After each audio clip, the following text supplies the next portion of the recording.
Yeah, I was waiting for the ads to go off, Scar. But welcome in. I am Nurse Nips, and this is Naughty Narratives. That scared me. Anyways, Heather's coming over for D&D, so I might tab you up while I shower. Sounds good. We are just kind of gonna go over a recap of the beginning of the book, Twin Lakes, and then kind of get into the... Is my mic on? My mic should be on. Can you not? Yeah, no. Yeah, I can hear you. Yeah, I was gonna say. Hi. Oh, thank you. So yeah, we're going to get into the book today. Hello, how are y'all? Just having by. Good. How are you, Turbo?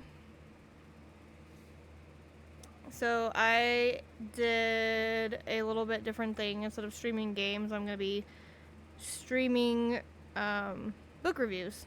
So I'm reading a book and then reviewing it and going over it with you guys. It'll be a little easier once I read stuff that everybody else has read, because then I can interact with you guys more. But so far, this is a new book by an author that I didn't know was an author. So it's actually Laura Kane. She's the voice of Trudy in Fallout. So when we had went to GCX, she was there and had her book, and she was like, hey, this is my book. And I was like, cool, I like reading, I'm gonna grab it. So I grabbed it, read the back of it.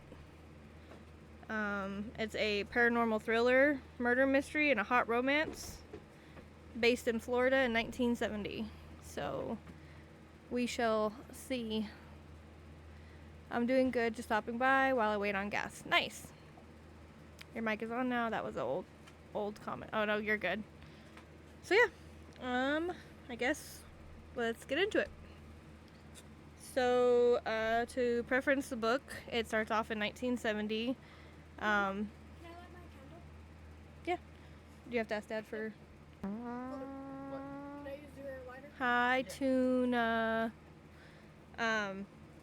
So the book starts in What 1970. type of lighter is It's a cookie one. Mom's Sorry. doing something. My daughter is right here. it? I was asking you. I'm like, Anyways, the book's based in 1970. It's based in Florida, which I'm guessing, Tuna lives in Florida, so he knows a lot about. So it's a lot of, surfing with the gators and stuff in the beginning of the book. Doing some little rascal stuff with her friends. But when she was born with some gifts or powers, you could say. She can talk to the dead, and she can also see into other realms. Yes, Tuna does live in Florida. Sorry, I just doxed you, but I mean, Florida's really freaking huge. But she has these powers. She kind of knew about them a little bit when she was little. Like, she could talk to her dead relatives, and she would always see these weird worlds underneath her bed, and they had scary monsters that came out of them. So it really took, monsters under your bed and made it real for her. She was around, I think, 11 years old when her and her friends had ended up going out to one of their favorite spots, like a tree house in between two ponds. It's like just like a crappy little tree house that kids go to. She had a neighbor that sold pot, so she decided, hey, I'm gonna go grab some pot for me and my friends to smoke. She was around 11, 12 years old, and her friends were all 13, 14. So she was in I think she was just getting into middle school while the other ones had been in middle school. Yes, gators as pets sound like a good idea, but I'd rather have a turtle. Anyway, so she and her friends had gone to this tree house. They all started smoking. Well, she had been suppressing her gifts for years. Her mother didn't want her to use them. Her dad, you'll find out later, kind of used her for them. But her mom did not want her to use them at all. So she had to suppress them. But when she smoked the pot was laced with something. They don't know what it was. It could have been acid, anything else. She was not able to suppress that anymore, so she kind of gave into her, I guess, her gift, and she was like, oh, this world's opening. I'm gonna go touch it. Hi, Adam. How are you? She's like, I'm gonna go touch it. So she ended up going and reaching into the ripped piece of realm, and a monster ended up coming out and slashed her from head to toe. She's bleeding out everywhere. So while she was doing that, she was hearing her friends in the background, like, just screaming for their life. The monster ended up basically shredding her friends to death. Her dad, who was a medic / firefighter, actually came to her rescue and saved her. So for probably a good hour or two, he had to hold her neck where she was bleeding out the most and got her to the hospital, and she ended up staying alive. During the hospital stay, though, she had a couple things happen. One, there was her parents knew about her gifts. So I will tell you now, since it's what we've already gone over, her mom had the gift of talking to the dead. So she could talk to dead relatives. And then her father, you'll come to learn later, which I'll talk about what his were. So in the hospital, she had met a shadow guy that was kind of like, hey, you weren't supposed to, get into that. You did a very bad thing. I'm going to need you to suppress and not go into that world again. If you ever feel like you're going to have to go into the world, here's my number. I need you to memorize it. Basically, call me if you think that you're going to have to get into this world again. Yeah. So her mom and her grandma both can talk to the dead. So that's where she gets that trait from. And fun fact is she was actually born on Day of the Dead. That is her birthday. So it's kind of funny that she can talk to the dead and then see this other realm, because that's when she was born. And that's when the veil lifts the most, is when she was born. So the other thing that happened when she was at the hospital is she had a couple detectives come in and kind of question her. She wasn't really up for it, because when the monster had sliced her, he sliced down her neck, which kind of mangled her vocal cords for a little bit. She ended up being able to sing and able to talk after years of, training. Yeah, Shadow Man. Shadow Man, in that instance, not a good man. So she did that. For a while, she kind of was, I believe, homeschooled until around 9th, 10th grade, and she ended up going to like a completely different school because she didn't want anybody to know what she was doing or like what she had done. She wanted to basically have a new start for herself. But there are 3 girls in the school who she calls the Barbies. One of the girls was best friends with one of her friends that had died, and that girl blames her. Can you not? That girl blames her for killing her friend. So she's not so nice to her at all. So she ends up going to the new school. She just kind of focuses on herself. She doesn't really have any friends. She does her own thing. And she has these guidance counselors. The first guidance counselor she had was kind of a dick. Didn't really help her, nothing. She ended up meeting her her junior year guidance counselor that she met. Her guidance counselor really believed in her. She got her into like a singing class and told her, hey, you still have a beautiful voice, you need to sing.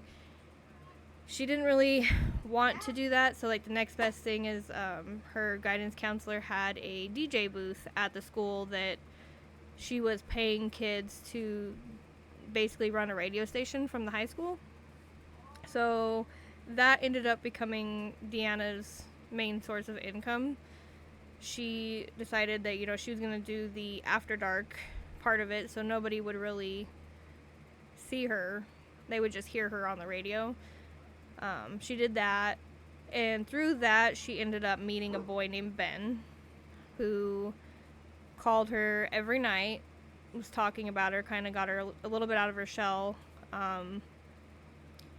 Ben was a love interest for a minute. He was somebody who she was like, hey, somebody's genuinely interested in me, and that they, he doesn't care about what happened. She ends up going to Edward Island, which is a island a little bit out of where she lives, off the town, where there's bars. Those bars don't really ID women as long as you look like you're old enough. Kind of like a boyfriend. So right now he's like just like a crush basically for her. So she ends up going to these bars. She gets dressed up. She makes sure to wear stuff like scarves and hats to cover her scars, because she doesn't want anybody to see them, because to her they're ugly. She feels like if anybody sees her scars, they're not going to like her because she's ugly. The first bar she goes to was a dancing bar / restaurant type thing. She kind of meets these 3 Cuban girls there that go to her school, but she doesn't really talk to them. She just says hi or nods to them in the hallway. The second bar she goes to, it was just kind of like, just like a dancing bar, so she likes to dance there. And then the third one she went to is kind of, what I'm gathering is equivalent to like a biker bar. So somewhere, hi, Ice, how are you? Do you really? That's funny. So, she basically goes to this bar where, like, there's a lot of degens that hang out, a lot of people that are not so good. So, like, people that sell drugs, people that put hits out on other people, people that are in gangs. One of the 10th graders from her school actually is there at the time, and he pretends like she's his sister and she's not supposed to be there. Okay, I love you. I'm going to lurk and try. Sounds good. So he pretends that she's his sister and gets her out of there and says, hey, this is not the place for you to be. Please don't come back here. I'm good. Doing late night drop-bys before I go to bed. Nice. Well, good to see you coming in. I'm good. Just, so what I was kind of explaining, instead of doing gaming streams now, I'm doing book review streams. So I'm trying to start a podcast on book reviews. So I'm reading a book and then kind of discussing the book and what it entails. So it's something different. I like reading. Huh?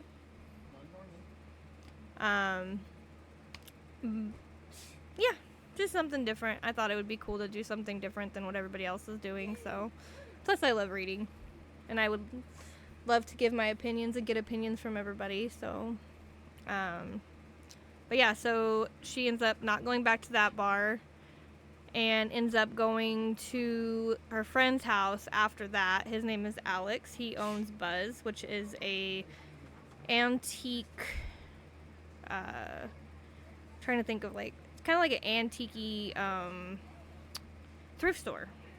So people that are old that have like really nice antique clothes, once they pass away, he gets all those clothes. So he kind of runs that. He is also a drag queen at the bar next door that has a lot of drag clothes. Is that Doc back there? Yeah, that's Doc. He's back there being social media manager. He says hi. Hello. He says hello. So she, kind of clicks with him. and they end up going to the bar next door, which is his bar and his friend's bar. Basically a gay bar that they don't ID at either, so that's where she goes and hangs out mostly if she's not dancing at the other ones. One night she decides that she's gonna go to the first bar, so the dancing, it's kind of like a Cuban restaurant dancing bar. She's there, and Ben ends up coming and finding her. So Ben goes over and is like, hey, like, you want to dance? She's like, sure. So they end up dancing. Ben ends up giving her a kiss, which, mind you, she hasn't been kissed since Blaine, which is one of the guys that died when she was 11 years old. So she hadn't been kissed for a long time, or since she had that scar. So he kisses her. She freaks out. She runs off. Goes and talks to Alex. Is like, hey, I don't know what to do. I do like the guy, but I'm kind of in my shell still. Like, I don't want to open up. Like, what should I do? He kind of gives her advice, like, hey, be you, do your thing, see where it goes. So she does that. After that, she goes back to the radio thing. He ends up calling a couple more nights. One of the nights, he's like, hey, we have a dance coming up. Would you like to go with me? And she's like, you know what, sure, fine, let's go. This brings you to the point in the book where it shares a cute moment between Deanna, who is the main character, and her grandma, which is Evil Bet, is what they call her. Evil Bet is the grandmother that has the gifts as well. They haven't really talked much throughout her childhood, but Bet loves Deanna because of her love for antique clothes. So they kind of share and bond over, like, the antique clothes. And then Deanna's also not an asshole like her other kids and her other grandchildren. So she kind of bonds with her. The reason she's at her grandmother's is because she ended up getting kicked out of her house because of her aunt, basically. Her aunt doesn't have an income. Her aunt married a guy that doesn't have an income, doesn't have a job. They wanted to mooch off of her mother, so she ended up moving into her room, and then her mother ended up kicking her out to her grandma's. She's now living on the porch of her grandma's house. It's crazy. But, so going back, her and her grandma have this cute moment. Her grandma gives her this really, really pretty black lace dress with these really pretty black pumps and a black hat with a kind of like a bird cage on it to hide her scars. She ends up going to the dance. She looks beautiful, but she's like, hey, does that thing where girls do? And they're like, oh, I need to go make sure if I look good right before I go talk to this guy. So she goes in the bathroom. She's like, fixing everything. The Barbies end up coming in. They end up being bullies, which is super triggering for me. I got bullied in school. My daughter is currently getting bullied in school. So bullying is a big thing for me. I don't like it. I don't think it's okay to do. But she ends up getting bullied. They smash her face. Yeah, the Barbies. I don't know why they're called the Barbies. She just calls them the Barbies.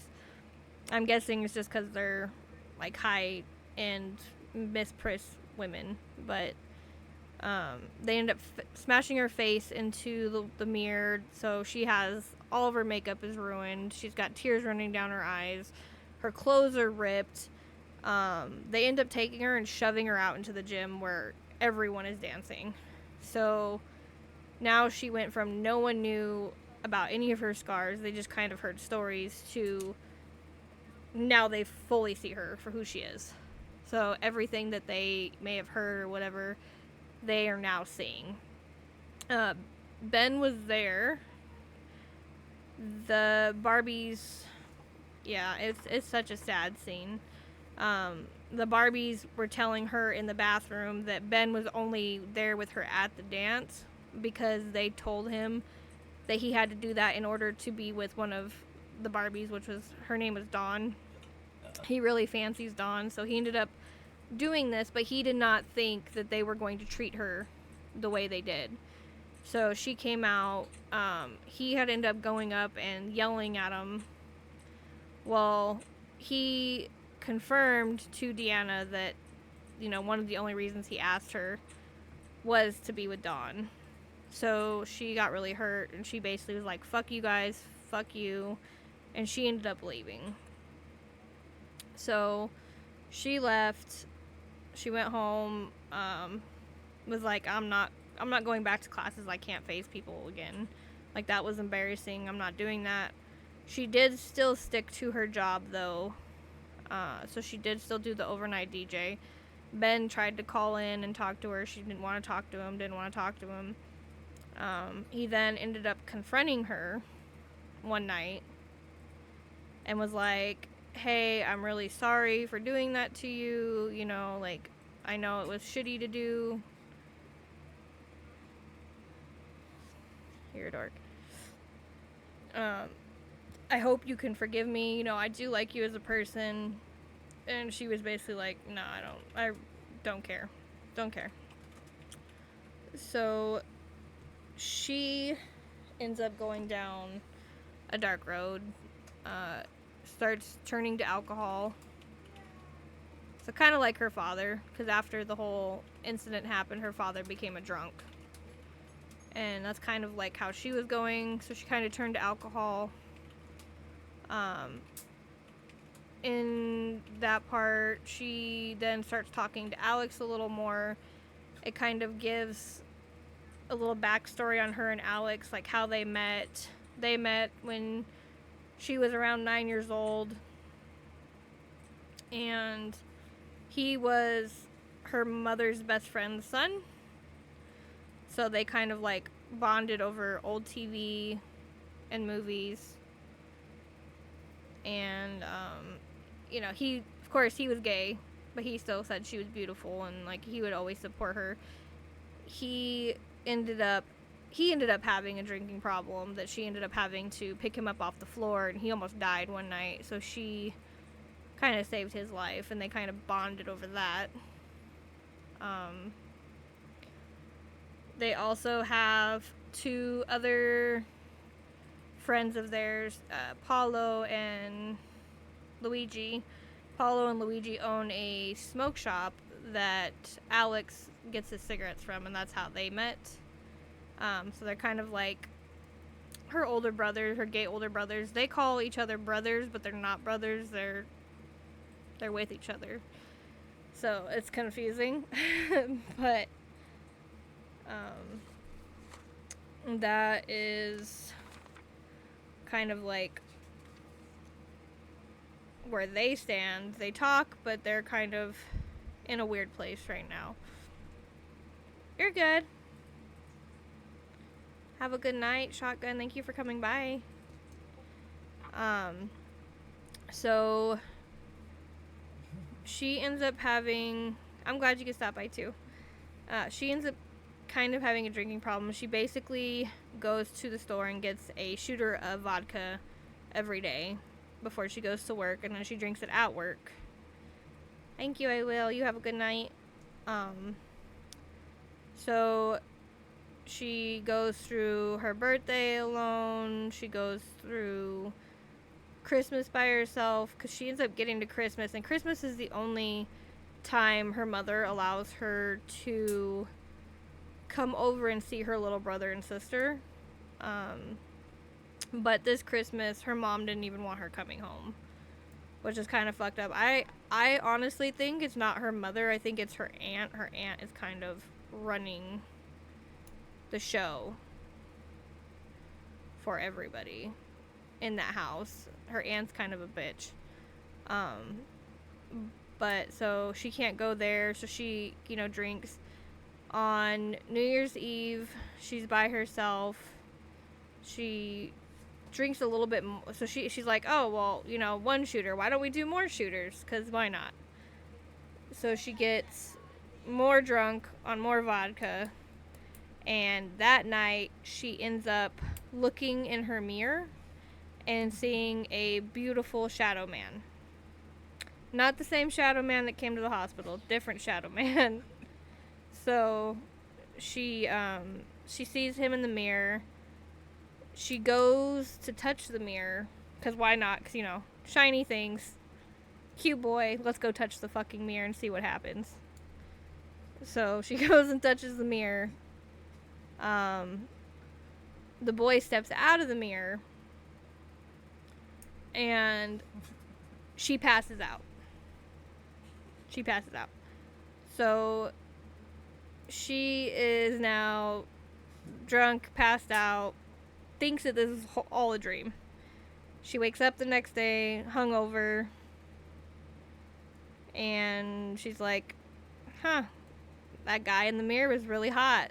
I want to go find him. What?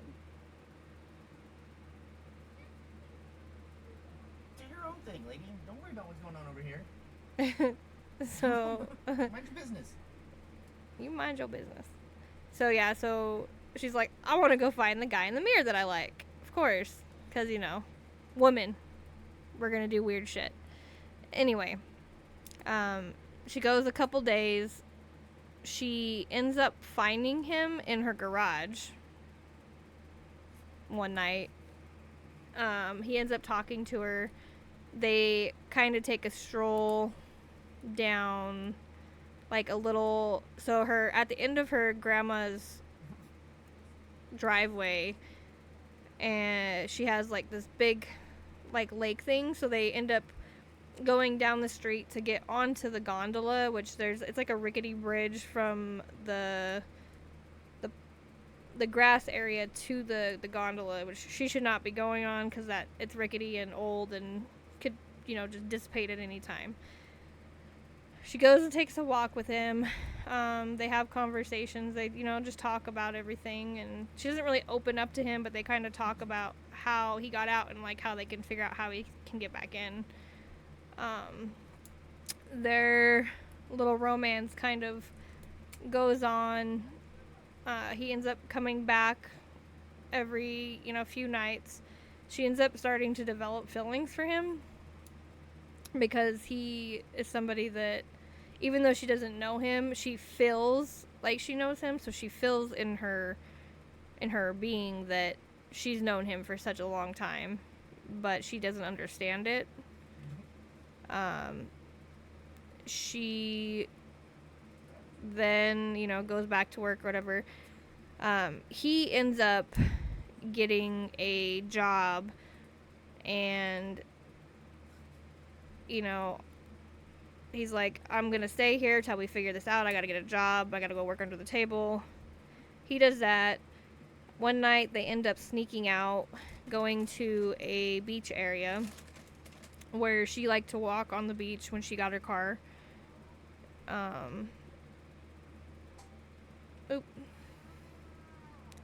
There's an ad break. We'll talk about something else. But yeah, so why women are like, hey, let's go for the guy in the mirror, I have no idea. But that's just how some of us are. And we're just weird like that.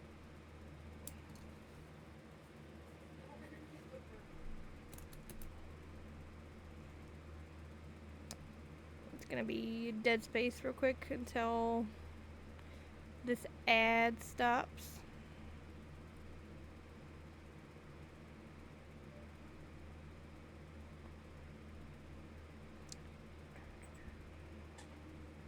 But I guess I can talk so far. The book kind of was a slow burn to begin with, but it's starting to pick up now. Hi, Sky. You're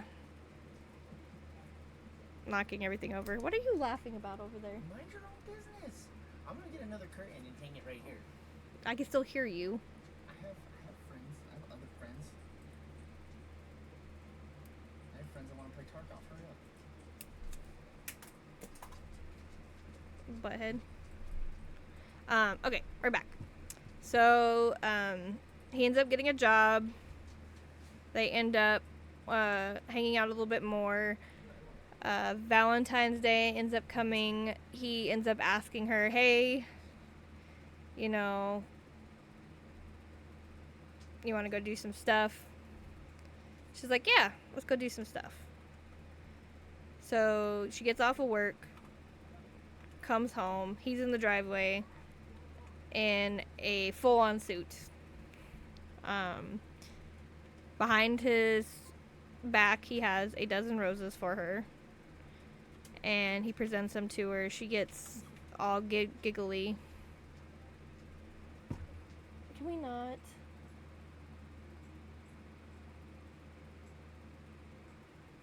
You're doing great. Don't worry about what I'm doing. What are you doing? What's happening? You're doing great. Keep it up.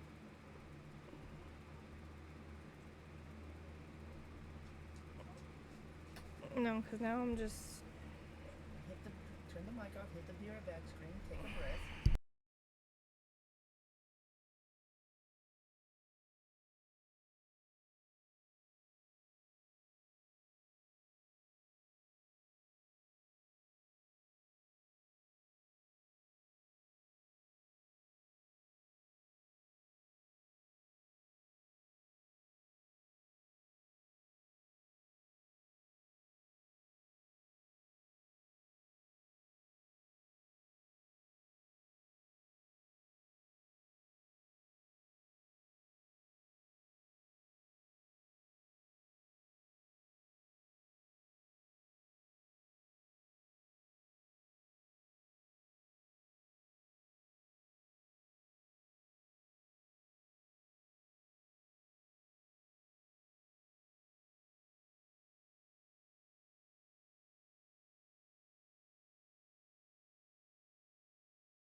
Sorry, guys, for the distraction.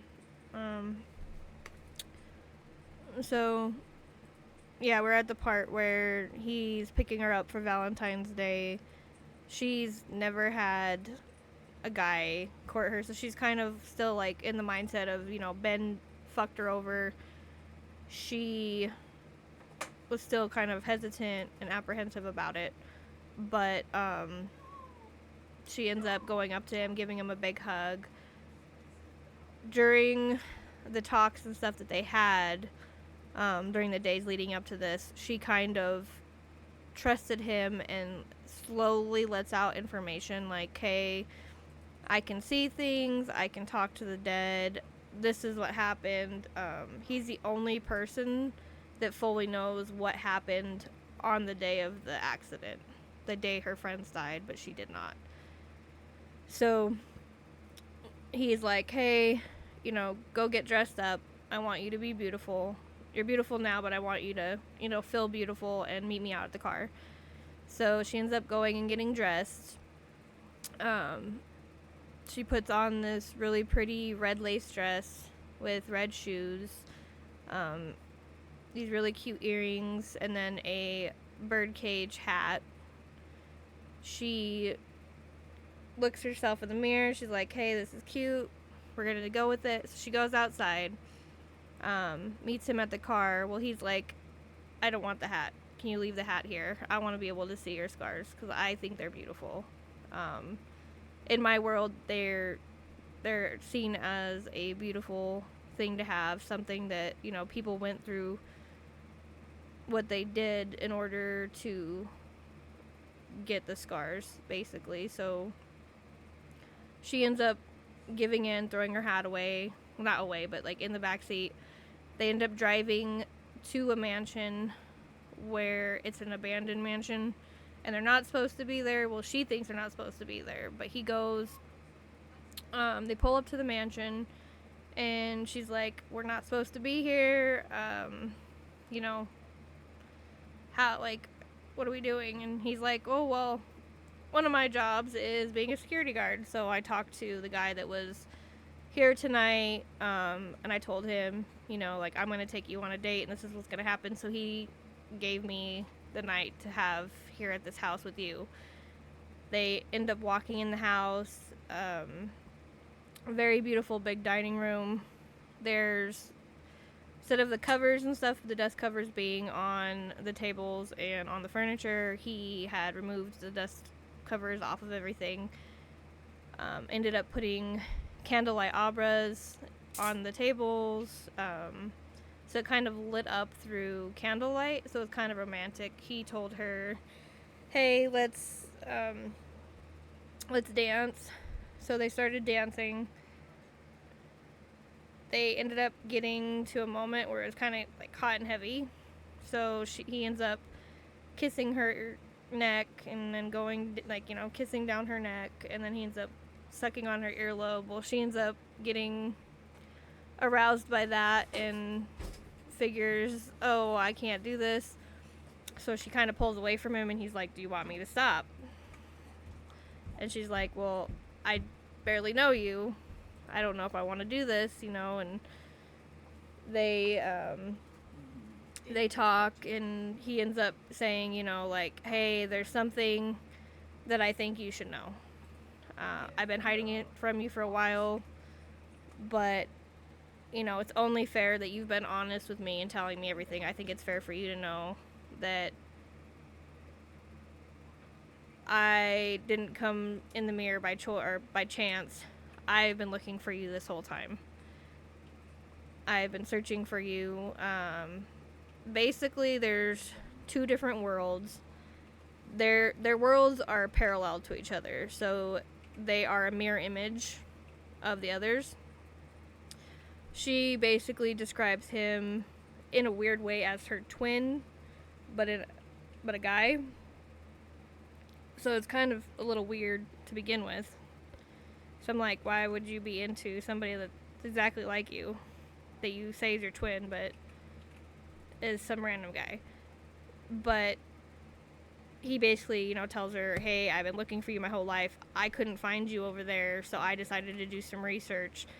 And I found out that our worlds had a parallel realm to each other, and the people that can see through to the other realm are special.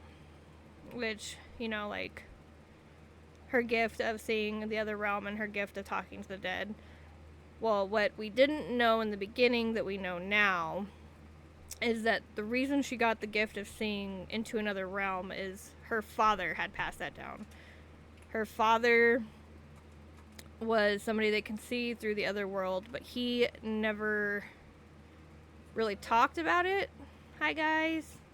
He didn't really talk about it because when he was younger, his dad beat the ever-loving shit out of him until he did not talk about it anymore.